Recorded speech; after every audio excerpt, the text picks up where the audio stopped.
సింహపు పిల్లలైనా కొదువగలిగి ఆకలి గొనినా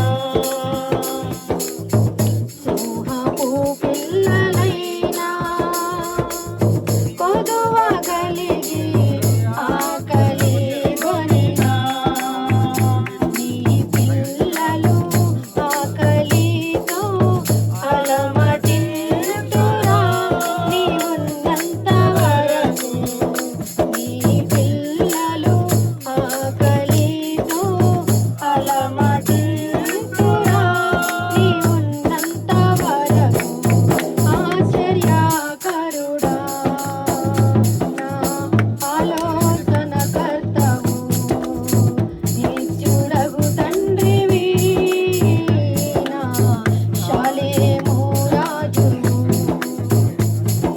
2012 సంవత్సరంలో వచ్చామండి. 2010 సంవత్సరంలో మా మ్యారేజ్ అయ్యిందండి.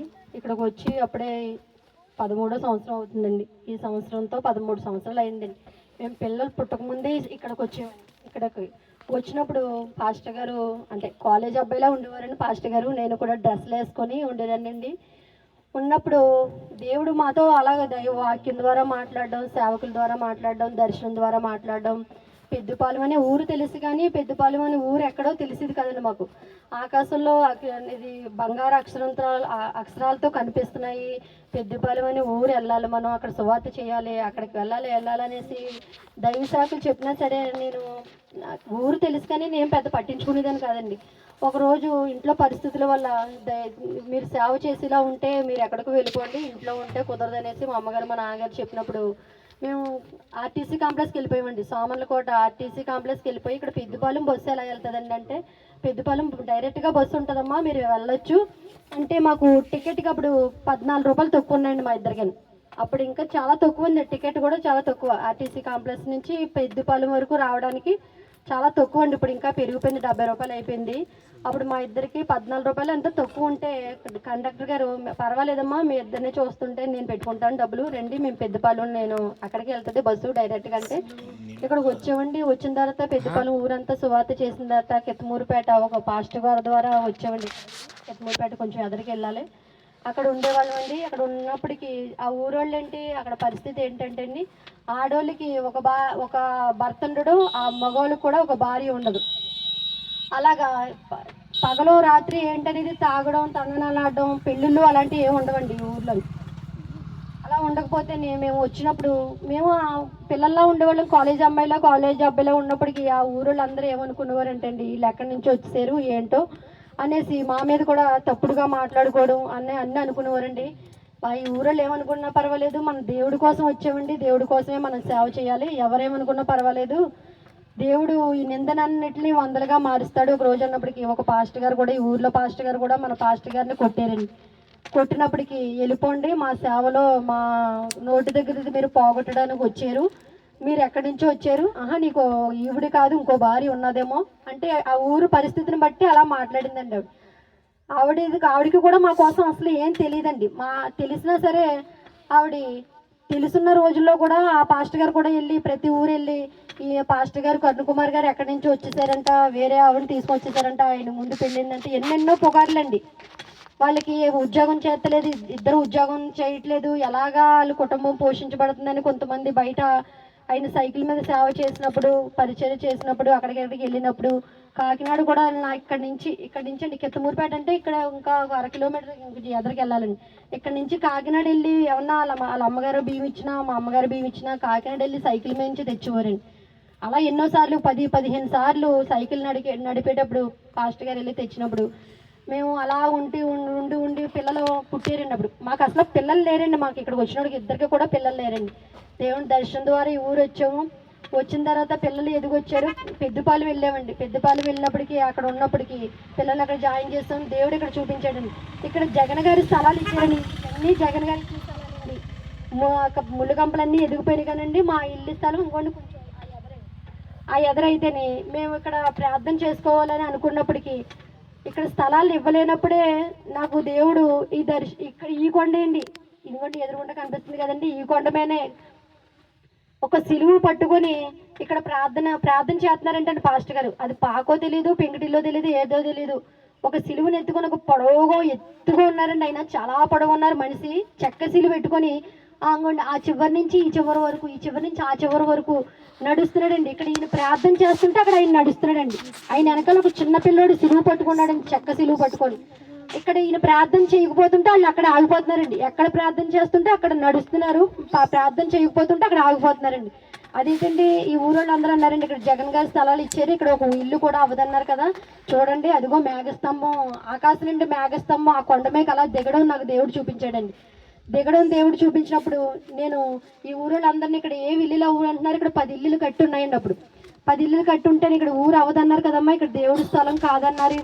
ఇదిగో చూడండి, అదిగో ఆకాశం నుండి ఎలా దిగుతుందో మేఘస్తంభం ఆ కొండ మీద దిగుతుంది అనేసి నేను ఈ ఊర్లో 10 మంది ఆడవాళ్ళు అందరూ వచ్చి ఆ వెనకాల నుంచుంటే వాళ్ళందరికీ నేను ఆ మేఘస్తంభాన్ని ఆ కొండ మీద దిగడం చూపిస్తుంటే, అవునవును ఎంత అద్భుతంగా ఉందో చూడు, ఎంత అందంగా ఆ మేఘస్తంభం ఎలాగా కొండ మీద దిగిందో అనేసి అలా చెప్తుండగానే అప్పటి నుంచి నేను ఇక్కడ 40 రోజులు ఉపవాస ప్రార్థనలో ఫాస్టింగ్ ప్రేయర్స్ ఇక్కడ నేను స్టార్ట్ చేసుకున్నానండి. స్టార్ట్ చేసినప్పుడు ఏ రోజు కూడా ఎప్పుడు కూడా ఎంత ఆటంకం వచ్చినా, నాకు బలహీనత వచ్చినప్పటికీ, ఏం వచ్చినప్పటికీ కూడా పాస్టర్ గారు నన్ను తీసుకురావడమో, లేకపోతే నేను ఎవరొకరి ద్వారా ఏదో ఒక బండి ఎక్కి రావడమో, లేకపోతే నేను నడిచి రావడమో.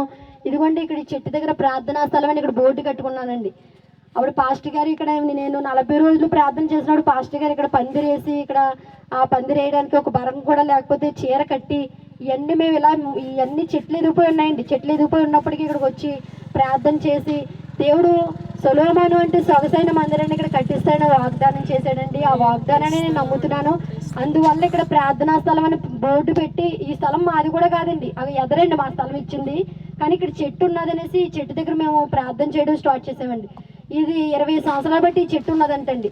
ఇది నల్ల జీడి చెట్టు అంటండి. ఈ చెట్టు ఇది దయ్యాల చెట్టు అనేసి మొత్తం ఊరోళ్ళు ఏంటండి, చుట్టుపక్కల ఇది పల్లెటూరోళ్ళు కూడా ఇది దయ్యాల చెట్టు, కిత్తమూరుపేటలో దయ్యాల చెట్టు ఉంటుంది, నల్ల జీడి చెట్టు ఉంటుంది. ఈ చెట్టు దగ్గరికి ఎవరు వెళ్ళకూడదు, ఈ చెట్టు దగ్గర కూర్చొని ఎవరు దయ్యాలు పట్టుకొని ఉంటారు, దయ్యాలు పట్టేసుకుంటాయి, వాళ్ళని చంపేస్తాయి అనేసి ఇక్కడ ఉన్న వాళ్ళందరికీ మూఢనమ్మకం అండి. ఎప్పుడైతే మేము ప్రార్థన చేయడం స్టార్ట్ చేసామో ఈ చెట్టు ఎలా చచ్చిపోయిందో తెలియదండి. చచ్చిపోయింది. నెక్స్ట్ మళ్ళీ కొమ్మలుగా ఇరిగిపోయినాయి. ఈ చెట్టు దేవుడు నాకు ఒక రోజు ప్రార్థన చేసుకొని పడుకుంటే, ఏడు తండ్రి ఇలా అంటున్నారు, ఈ చెట్టు ఎలా చచ్చిపోయిందో అలా అనుకుని మనసులో అనుకుంటున్నానండి. అప్పుడే 10 రోజులు బట్టి అనుకుంటుంటేనే ఈ చెట్టు చివరి వరకు దేవుడు చూపించి కొమ్మలన్నీ ఒక్కొక్క కొమ్మ ఒక్కొక్క శాపానికి గుర్తు. ఈ గ్రామంలో, ఈ జిల్లాకి, ఈ కిత్తమూరుపేటలో ఇది ఒక్కొక్క శాపానికి గుర్తు. ఒక్కొక్క కొమ్మ ఇరిగిపోతుందమ్మా. ఆ ఇరిగిపోయిన మొత్తం కొమ్మలన్నీ ఇరిగిపోయిన తర్వాతే ఆ ఊరు శాపాలన్నీ తీసివేస్తాను నేను. అప్పుడు మీ ప్రార్థనల ద్వారానే ఏదైనా జరుగుతుంది అనేసి ఒక ఆయన మాట వినిపిస్తుంది, కానీ దేవుడు ఎదురుగా కనిపించడు కదండి, కనిపించకపోతే అదన్నమాట, చెట్టే, ఇంకేం చెట్టు ఏమీ లేదు కదా, చెట్టు కోసం నేను ఎప్పుడు ఏం ప్రార్థన చేయలేదు, ఆ చెట్టే. అప్పటి నుంచి ఒక్కొక్క కొమ్మ ఇప్పటికి 4-5 కొమ్మలు ఇరిగిపోయినాయండి. ఇంకా 2-3 కొమ్మలు ఉన్నాయండి. అది శాపాలన్నీ పోయిన తర్వాత దేవుడు ఇక్కడ మందిరాన్ని కట్టిస్తాడని నా నమ్మకం అండి. ఈ చిన్న సాక్ష్యం దేవుడు చేయించిన కాక ఈరోజు 2-3 గంటలు చెప్పినా నా సాక్ష్యం అవదండి. అలాగే మా బాబు కూడా, చిన్న బాబు కడుపులో ఉన్నప్పుడు కూడా ఈ ఊరోళ్ళు అన్నారండి, నీకు అమ్మాయి పుడుతుంది అంటే నీ బాబు కడుపులో ఉన్నప్పుడు నాకు 3 మగపిల్లలు ఎత్తాడన్నాడండి దేవుడు.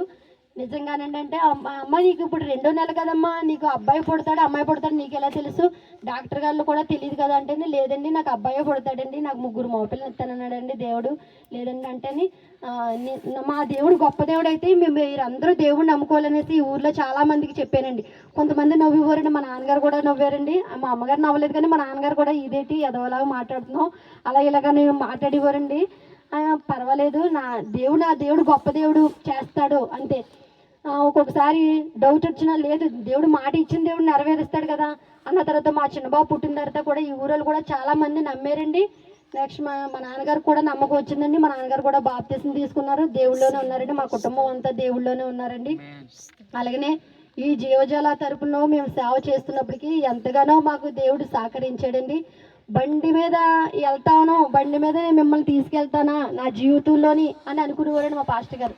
ఇక్కడి నుంచి కాకినాడ వెళ్ళేవారండి. కాకినాడ వెళ్ళి ఏం కావాల్సిన తీసుకొచ్చేవారండి సైకిల్ మీద. నా జీవితంలో నేను బండి కొంటానా, ఏటి తండ్రి అనేసి ఒకసారి ఏడిసేవారండి. నాకు బండి లేదు, సెల్ ఫోన్ కూడా లేదు, నాకన్నా ముందు వచ్చిన అన్ని అభివృద్ధి పొందుతున్నారు, ఒక రోజు గుమ్మాలో బండి పెట్టి ఉంటేని ఏంటి కొత్త బండి తీయకండి, పాత బండి వేసుకుని వెళ్ళండి, ఎందుకు కొత్త బండి తీస్తున్నారని నాకు మళ్ళీ దేవుడు చూపించాడండి.